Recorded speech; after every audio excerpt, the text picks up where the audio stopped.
In a bustling city's core, there once resided a woman whose reputation garnered admiration across the entire region.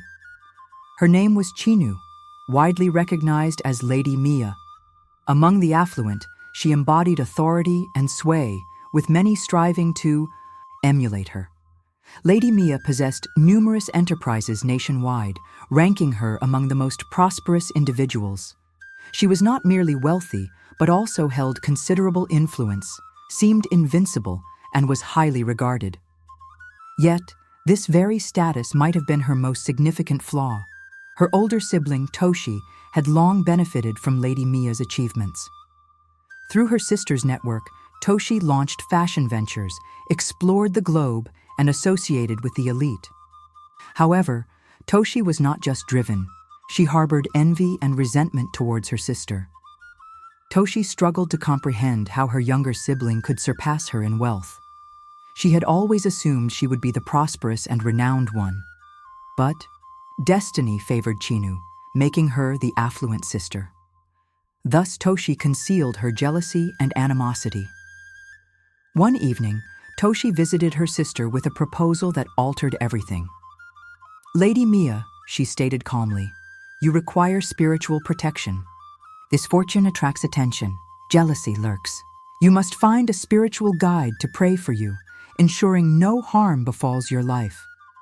Lady Mia laughed, questioning if Toshi expected her to neglect her businesses for church attendance. Toshi smiled, responding that spiritual backing was essential for longevity and enjoyment of her wealth. "I know a church ideal for you. The pastor, renowned as the nation's finest, leads power missions, a place of wonders and testimonies. You can't sustain this success without divine support," she advised her sister, who concurred. Thus, Lady Mia chose to visit the church, accompanied by Toshi one morning to meet the pastor, known as Miracle Madam. Lady Mia received a warm welcome from the congregation. Soon, a special seat was reserved at the front exclusively for Lady Mia. Whenever she attended, she sat there, absorbing the pastor's sermons and personal prophecies. "You're about to rise even higher," she frequently told Lady Mia, whom she persuaded to donate money for prayers. Thus, it started. Lady Mia was instructed to offer 10 million naira to break generational curses. A week later, another 15 million naira to shield her business from malevolent gazes. Then, 20 million to safeguard her future from spiritual assaults. Lady Mia, eager to safeguard her empire, paid the requested sums. Her sister urged her to heed the prophecies, asserting that no amount of money was worth risking her wealth and status. "You're not just anyone. You're the most powerful woman I know. If anything happens to you, we're all doomed," she said. Lady Mia, now gripped by fear, masquerading as destiny, nodded and continued to give. Within months, Miracle Madame had Lady Mia on speed dial. She no longer waited for church services to meet her. Private sessions were conducted in her office, each prophecy carrying a hefty price. Every dream, vision, and revelation cost her millions, but Lady Mia believed it all. She began to seclude herself, no longer approving projects without seeking Miracle Madame's spiritual clearance. She disregarded her business acumen, relying solely on the divine guidance provided by Miracle Madame. Her managers complained and partners withdrew, but Lady Mia paid no heed. Convinced her wealth was under spiritual siege, she felt compelled to secure it at any cost. Around this time, her only brother, Jabari, visited with his wife, Ale, and their 2 children. Ale was a humble and kind-hearted woman who greatly respected Lady Mia. Her children adored their aunt and always looked forward to visiting her mansion. They laughed and played as if it were their home, and for a brief moment, the house felt like family again. However, Toshi despised Ale with all her heart. She did everything possible to poison Lady Mia's mind towards Ale. One evening, Toshi approached her sister to voice a complaint. "Ale is a fraud," she said, her lips curling as she spoke. "I have a bad feeling about her and would advise you not..." to fall for her fake and pretentious acts. She's only here because of what she can get from you. I bet she's doing all this because she wants something from you, she said to Lady Mia, who tried hard not to. However, a few days later, Ali approached Lady Mia with a file, pleading for help in securing a job. "Auntie, I studied human resources and have been applying for jobs with no luck. If there's anything you can do, I'll be forever grateful," she said to Lady Mia, who took the file with a nod. "Drop your CV on the table," she replied, promising to do something about it. But her mind was already made up not to assist Ale. Her sister's warning from the previous day continued to echo in her mind, poisoning her thoughts towards Ale, whom she believed was an opportunist. That evening, Lady Mia brought the file to Miracle Madame, who laid her hands on it and began to pray. "This woman is bad news," Miracle Madame said with a frown.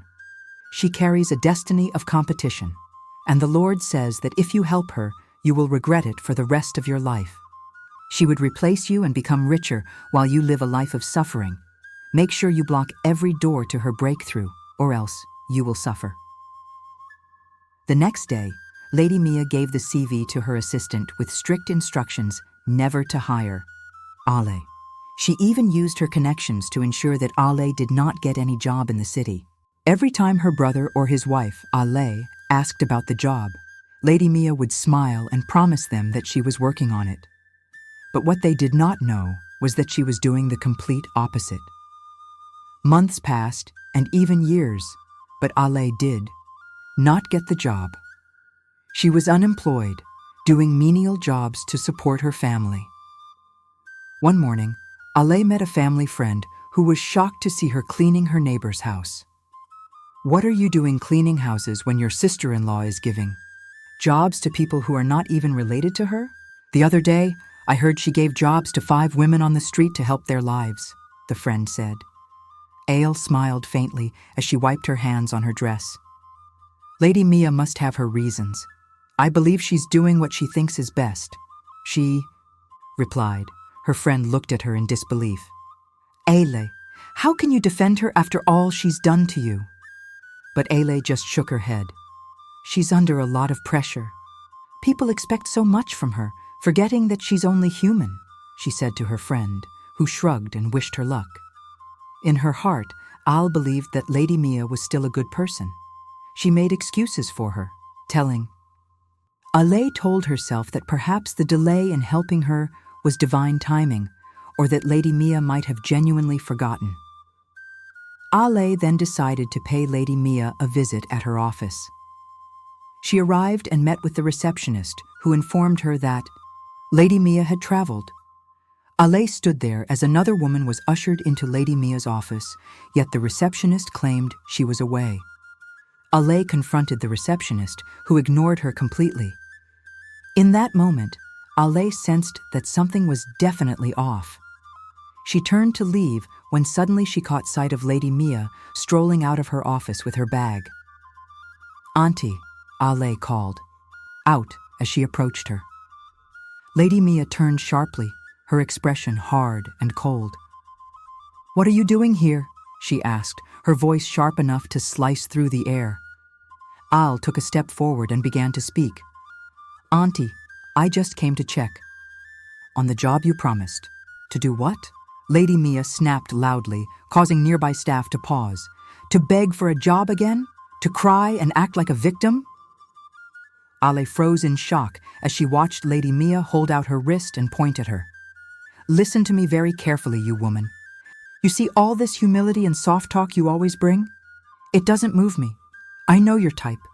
You came into this family to climb, but I won't let you climb on me." Ale's eyes watered as she tried to defend herself. "Auntie, that's not true. I just wanted help with the job." "Don't you dare call me auntie," Lady Mia barked angrily.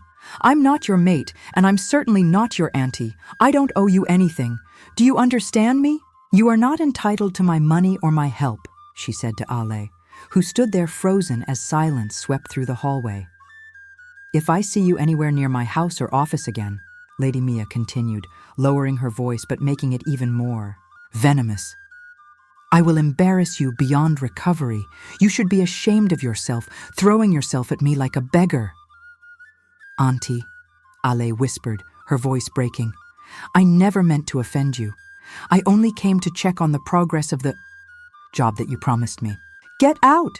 Lady Mia shouted as she walked away from her without looking back. Al stood for a moment, her dignity shattered. She turned to leave, walking down the hallway as her tears poured freely like a fountain.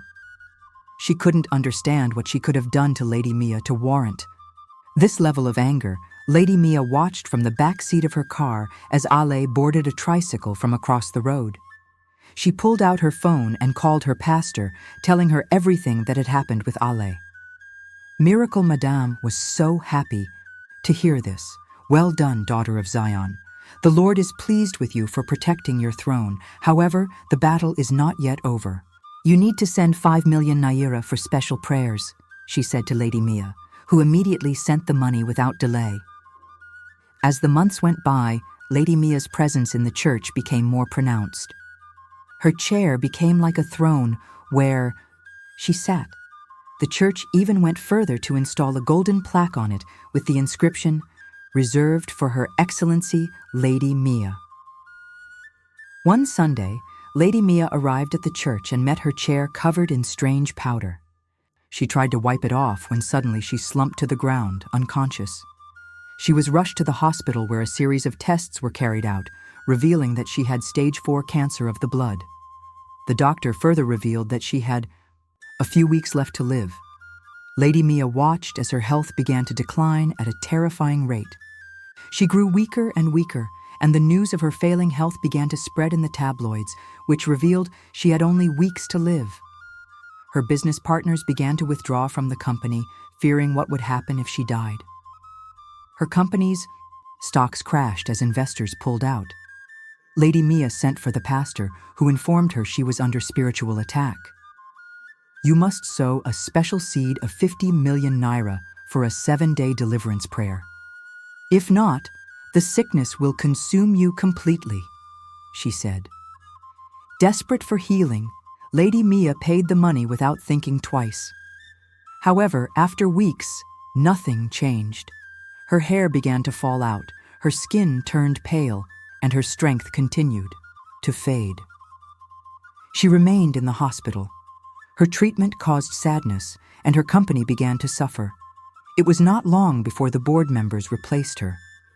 Her empire began to crumble, and her sister Toshi was nowhere to be found. "I'm in Abuja for a business meeting," Toshi texted her, ignoring repeated calls. The pastor also refused to answer her calls.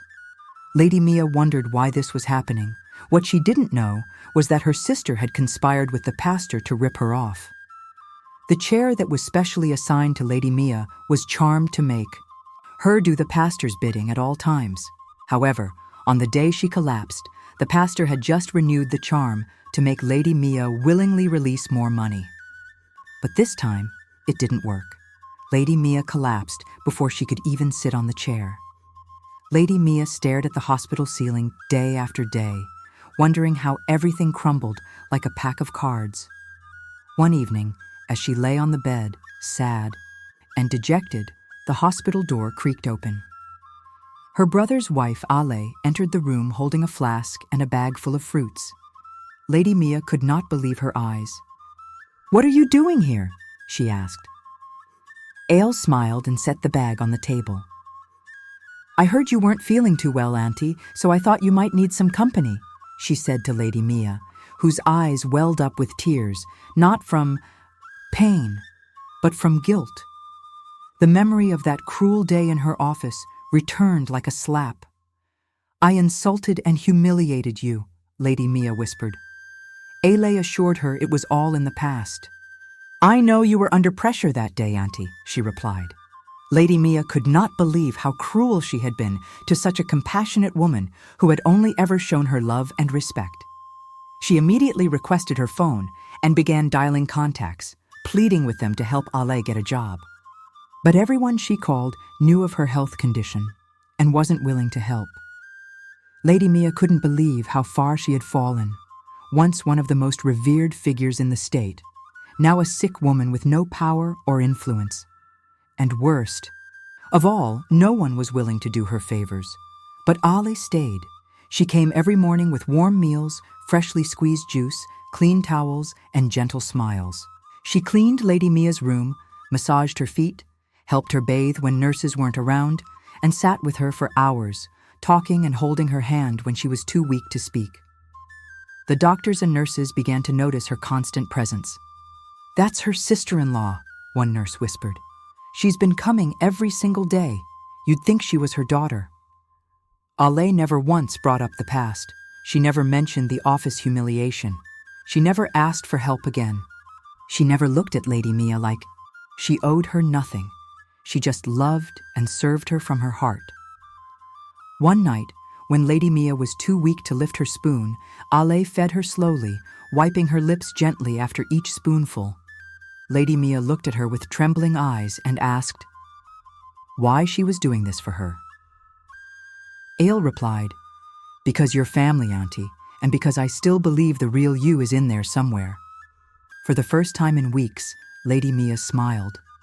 A weak, broken smile. It was shortly after that moment that her sister Toshi reappeared, dressed in a glittering gown and high heels. She strolled into the hospital like royalty. "Oh my God, Chinwe, you look so different," she said, her voice laced with false concern. "I've been so busy with business, but I've come now and I'll take care of everything." Lady Mia did not say much. She just nodded weakly. Over the next few days, Toshi began making phone calls, but not to doctors or caregivers. She asked for updates on her sister's properties. She began insisting on getting her sister to sign over powers of attorney. "You never know, Chiwi," she whispered one morning. "Things could go south. Let's put this in place just in case." Lady Mia watched her carefully. She saw how quickly Toshi grew impatient when doctors entered the room. She noticed how Toshi didn't know how to help her sit up or where the painkillers were kept. And in those moments, Lady Mia saw her sister's heart. One morning, as she lay quietly in bed expecting the worst, a young doctor came rushing in, breathless and urgent. "Lady Chinwe, we are so sorry. There's been a mix-up in your medical records." The deceased heart skipped. "What do you mean there was a lab error? You do not have cancer. Your blood sample was switched with another patient. You're suffering from an infection that mimics some symptoms of leukemia, but it's completely treatable." Lady Mia sat up, dazed. "I'm not dying?" "No, ma'am. You're going to be fine," the doctor confirmed. She was discharged 2 weeks later but didn't tell anyone. She told the hospital staff to keep it confidential and returned quietly to her mansion, acting weak and fragile, as if death still lingered around the corner. Her sister Toshi resumed her daily visits, pushing for the signing of documents. She brought in lawyers and even threatened Lady Mia with the company's future if she didn't do the right thing. But Lady Mia waited. And then one day, as Toshi laid out documents in front of her, demanding she sign over her estate for the good of the family, Lady Mia slowly pushed herself up from the bed. She looked her sister in the eye and said, "You truly believed I was going to die, didn't you?" Toshi's eyes widened in confusion. "What are you talking about?" she asked. "I'm not dying." "Not anymore," Lady Mia said, standing to her feet, strength surging through her body. "I never had cancer, Toshi. The hospital made a mistake, and I decided to keep quiet and see what you would do. And now I know." Toshi staggered back, speechless.